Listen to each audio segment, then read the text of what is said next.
seperti apa mungkin detik-detik terakhir almarhum, mungkin ada pesankah yang disampaikan atau seperti apa?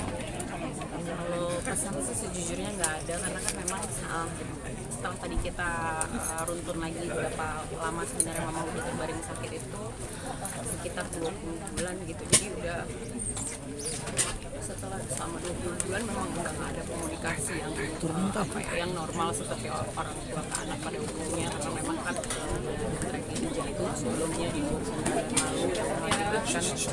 bulan lalu yang mengakibatkan mama itu memang kondisinya semakin hari semakin menurun gitu.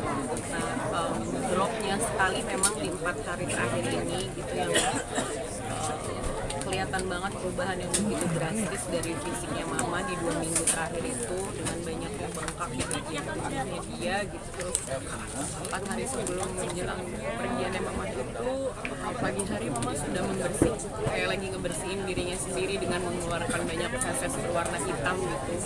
Kaki sudah mulai dingin, terus kesadaran juga sangat menurun, nggak ada respon sama sekali. Dari kebetulan memang pada saat 20 bulan terakhir ini mama itu tinggalnya di rumah kakaknya Akang gitu, karena memang di sana lebih difasilitasi daripada harus tinggal di rumah kami gitu. Di 4 hari terakhir itu memang udah benar-benar drop banget, dan buat aku pergiannya mama tuh mungkin ya mama udah bertahan banget gitu, berjuang selama 20 bulan untuk sembuh gitu. Kita juga sudah mengupayakan semaksimal mungkin, tapi kayaknya mama udah capek, kayaknya udah ngerasa kayak udah saatnya gitu mama untuk merelakan harus meninggalkan anak-anak dan Kang Ferry sendiri kan ini banget tegar banget itu, kamu udah ikhlas untuk masih komen. Kelihatannya aja tegar. Enggak sih ya. Namanya anak, apalagi saya anak bungsu, kehilangan mama sudah pasti hancur, patah hati. Cuman ya dikuat-kuatin aja lah. Kalau saya terlihat hancur di depan anak dan istri saya, apa jadinya mereka? Saya selalu diamanatin sama sahabat-sahabat saya yang lebih paham agamanya. Kita sebagai imam paling tidak jangan terlihat rapuh, jangan terlihat lemah, meskipun di dalam hatinya ya hancur. Kalau kita terlihat lemah atau rapuh, apa jadinya anak buah kapal kita yang ada sudah pasti hancur dan kapal kita akan tenggelam. Jadi ya kalau ditanya terlihat tegar, ikhlas ya tetap nangis. Ada nggak sih Kak diskusi Kang Ferry sendiri? Enggak sih, kami tuh udah menepiskan segala macam perasaan gitu, karena pengennya berprasangka baik terus ya, dengan berupaya, berikhtiar segala sesuatunya gitu. Jadi nggak pengen lihat, cuman memang melihat dari kondisinya mama 3 hari terakhir ini ya luar biasa sih perjuangan dari dokter dan juga perawat di sana yang setiap saat bahkan hampir setiap jam gitu melaporkan kondisinya mama gitu.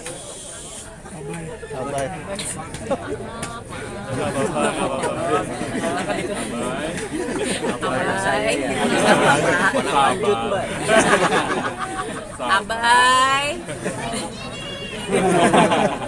jangan pakai gituan. Iya, nggak boleh petasan. Daripada petasan beneran. Iya sih. Jadi ya gitu memang ya sebenarnya kami sudah ya, artinya ketika pada saat mama dibawa sama Akang sama kakak-kakaknya ke UGD dan begitu cepat dokter memutuskan untuk membawa mama ke ICU melihat kondisi mama yang begitu kritis gitu, kita saling menguatkan lah bahwa kita memang harus prepare untuk kemungkinan yang paling terburuk gitu. Walaupun sebenarnya nggak ada orang yang siap untuk melepaskan orang tuanya dalam kondisi apapun sih buat aku gitu, karena akhirnya memang kan aku yang nemenin mama di. Jadi pada saat-saat detik-detik terakhirnya itu Wita sama kakak saya yang laki-laki yang nuntunnya bareng sama kakak saya yang laki-laki. Kebetulan memang saya kan belum sampai Jakarta, baru sampai tadi pagi. Bang Fer, Kades ini udah berapa lama sebelumnya dirawat di rumah sakit nih sebelumnya? Di rumah sakit baru Dua hari dua hari ya. 3 hari 2 malam sebenarnya. Dan waktu itu kondisinya dalam memang sudah Ya memang udah kritis, emang kita bawa ke sana tuh mama memang sudah dalam kondisi yang ya memang ya dalam arti medis mama sudah kritis gitu, sudah responnya sudah Kades, mungkin mama punya riwayat penyakit apa sebelumnya gitu? mama itu sebenarnya penyakitnya nggak ada yang akut ya, cuma asam lambungnya memang agak lumayan. Itu memang kalau menurut ceritanya mama gitu, kita memang itu dari masih muda lah, mengingat beliau dulu kan wanita karir ya, jadi kadang kerja sampai malam sekali makan gitu. Emang yang paling ini tuh asam lambung sama hipertensi ya, kalau itu kayaknya keturunan ya, keturunan gitu. Tapi juga yang aku tahu nggak pernah sampai yang bikin mama apa-apa. Oh, mama punya satu ini vertigonya yang lebih parah karena itu turun ke anak-anaknya gitu. Itu aja sih sebenarnya, nggak ada penyakit komplikasi yang gimana-gimana gitu. Kenangan manis apa sih yang bisa Sebenarnya kalau kebanyakan karena itu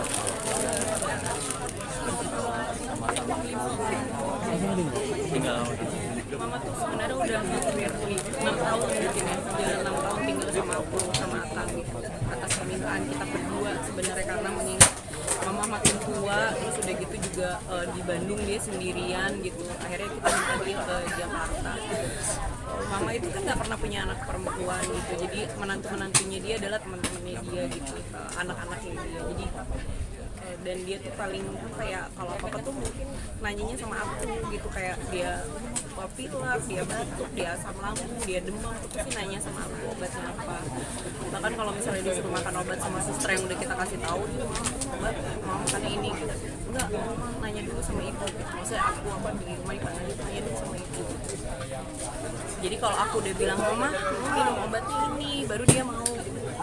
Jadi kalau orang lain yang bilang ini kata ibu, enggak, ibu nggak bilang gitu, jadi harus aku yang ngasih tahu ini obat ini ya mah gitu. Ada tim Gitunya, dan dia biasa kalau pergi makan, kita ajak makan keluar, terus dia pasti minta deh yang tahu mama pesannya apa gitu. Dan emang gitu, kayak dia suka nasi goreng nggak pakai kecap, kebiasaan dia suka asin ya. dia mau martabak itu kadang kita suka bingung, dia minta martabak tapi minta telurnya 1 dan cuma minta 1 biji, terus kita kayak mah dia sisa martabaknya buat siapa? Ya udah kasih orangnya. Kalau dia bilang dia mau makan 1, kita kasih 2, dia nggak akan makan. Kok dia minta 1, kita harus kasih 1. Kadang kan kita mikirnya takutnya nanti dia lapar lagi gitu. Kalau kita kasih lebih dari yang dia minta, dia nggak akan makan. Jadi apa yang dia mau itu yang kita lakukan buat dia. Kang Ferry sebagai anak bungsu, mungkin kenangan apa sih yang sampai saat ini belum bisa dilupakan? Dia yang paling posesif. Iya. Percaya atau tidak, di umur saya 50 tahun ini, seumur hidup saya belum pernah dimarahin mama. Oh, Dimarahin, apalagi dibentak, itu belum pernah.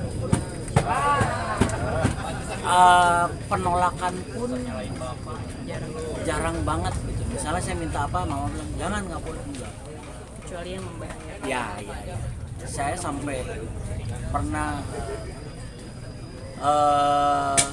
pengen jalan-jalan gitu sendirian keluar kota untuk kelas 3 SMP, mama tuh yang ya udah silakan, kamu tanggung jawab.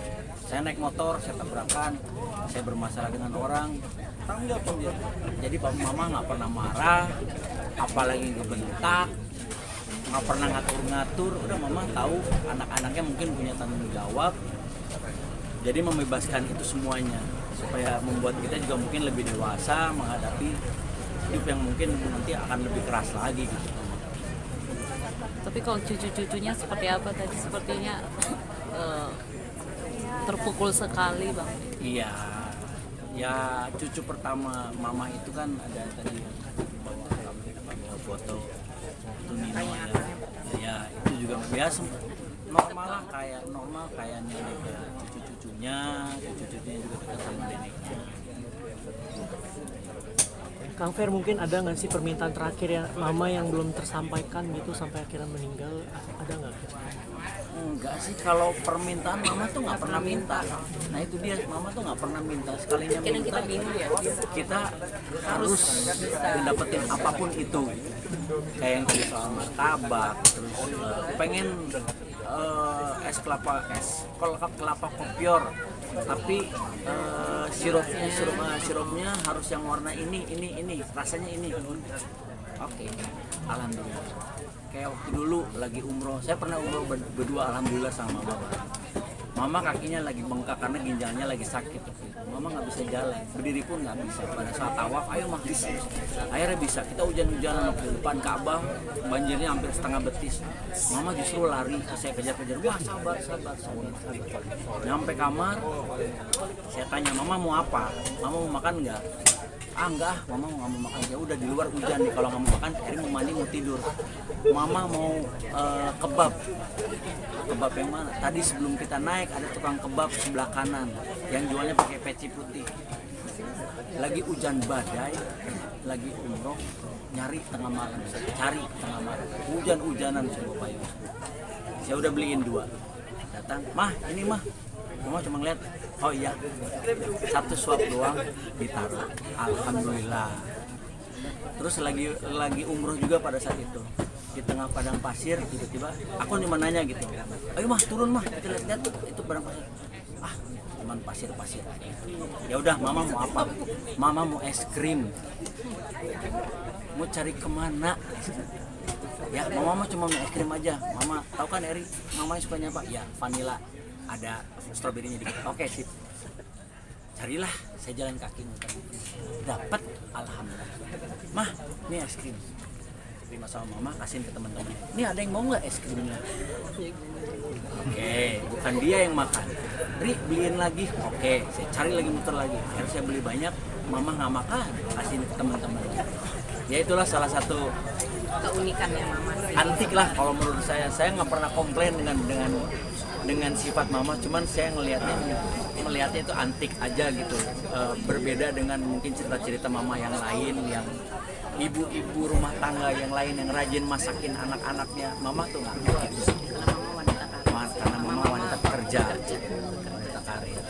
Tapi saya yakin, insya Allah,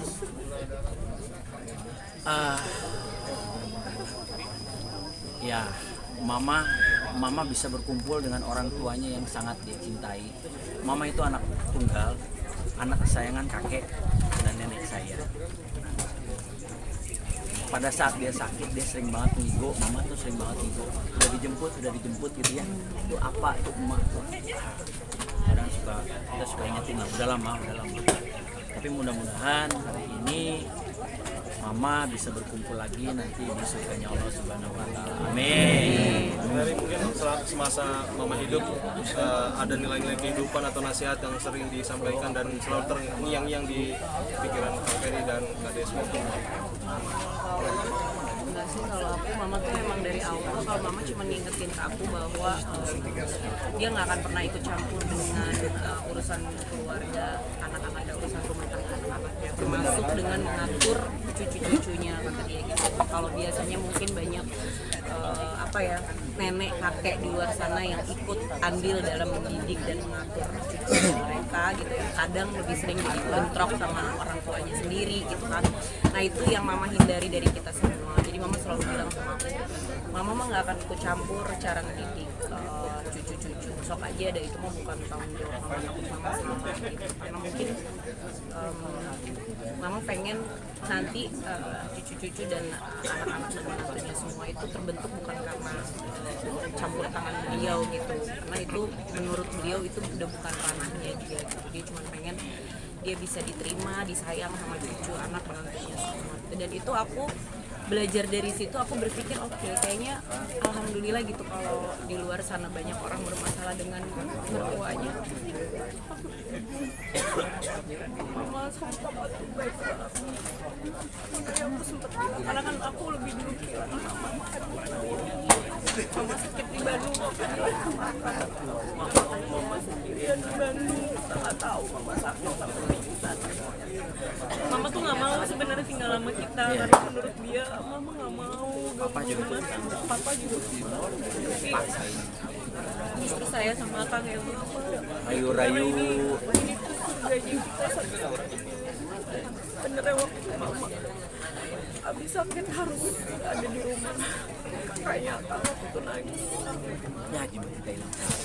Karena aku ngerasain baru akhirnya mama papa di rumah yang masalah aku masih aku selalu bilang makan kadang sebenarnya bukan jelek tapi aku suka bilang sekarang Ai sama Mima yang punya surganya di rumah sudah aku aduh Ai sama Mima tapi bukan dengan maksud yang buruk gitu bukan dengan sirik gitu Sekarang kita tinggal satu ya. sebenarnya dia berarti banget gitu buat aku baru kehilangan apa kemudian kehilangan mama makanya kemarin waktu mama pertama kali mama sakit aku bilang sama papanya aku bilang sama jangan suruh papa keluar dari rumah karena papa tuh sebenarnya punya rumah sendiri papanya aku bilang jangan bawa papa keluar dari rumah suruh dia tinggal di rumah kita aja alhamdulillah sih papa pulang. Oke, sudah. Terima kasih ya Kang.